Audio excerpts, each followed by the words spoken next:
covering every county. This is your statewide newscast. Arkansas Today. Good Wednesday afternoon. I'm Mallory Brooks. Thanks for joining us for Arkansas Today. A multi-agency sweep nets 44 arrests in the Arkansas Delta. Suzanne Bruner got an exclusive look inside that roundup. Our cameras were rolling as she rode along with U.S. Marshals to track down and catch dangerous criminals.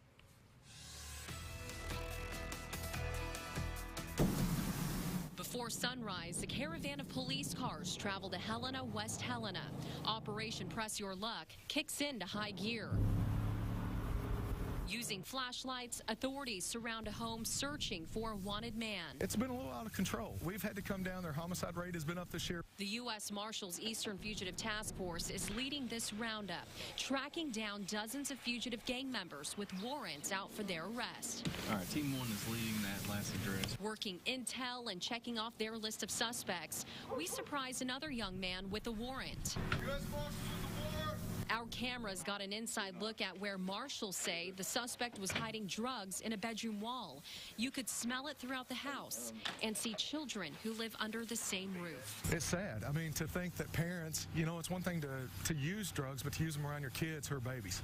They don't deserve it. They don't deserve that type of environment to grow up in. That's why U.S. Marshals Task Force Officer Jason Harris hopes operations like this influence change. I just don't know if he's coming from this direction or which way. Our next case, 22-year-old Edward Griffin was weaving in and out of traffic and didn't use his turn signal. He was fidgeting around the passenger seat of the car, and he obeyed all commands. We took him in custody at that incident, but right there in plain view, you could see a loaded weapon. Turns out Griffin has quite the rap sheet.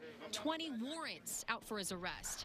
Next door, they arrest another man. But this is just the beginning of a two-day sting, taking in as many violent offenders as possible. Are coming. You cannot run hard enough. You cannot hide good enough. We are relentless, and we never give up. Because their presence reinforces that everyone should have a safe place to call home. In Helena, West Helena, I'm Suzanne Bruner. Federal, state, and local law enforcement working on this operation. All suspects have arrest warrants for crimes including rape, murder, aggravated assault, kidnapping, sex offenses, and other crimes. Walmart can now celebrate in style with its newest investment in the natural state. The retail giant officially cut the ribbon on its new fashion distribution center in Bentonville. The new facility combines shoes and fashion into one location. And what this facility will help us do is consistently and at a better degree deliver precision and to deliver perfection in the way of quality and service to our customers. The new fashion distribution center is equipped with modern technology and improved efficiencies.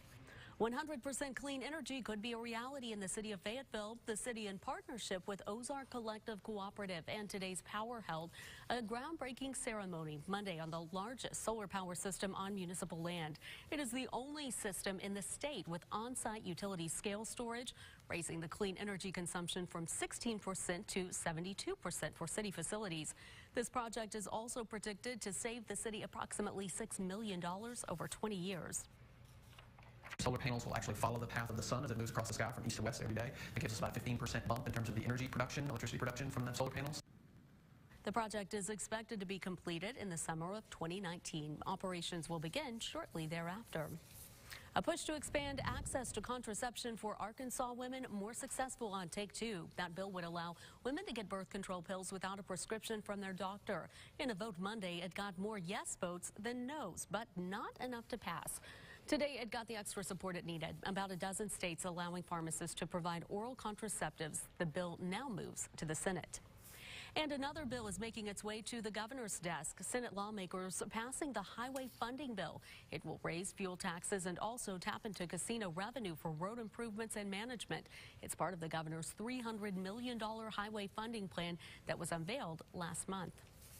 Happening today, President Trump's former personal lawyer Michael Cohen is back on Capitol Hill, testifying behind closed doors to the House Intelligence Committee. This is the last of 4 interviews Cohen has given to members of Congress in recent weeks. The former attorney has pleaded guilty to campaign finance violations for arranging hush money payments to Stormy Daniels, an adult film actress who claims to have had sexual encounters with President Trump, and for lying to Congress. He had been sentenced to 3 years in prison.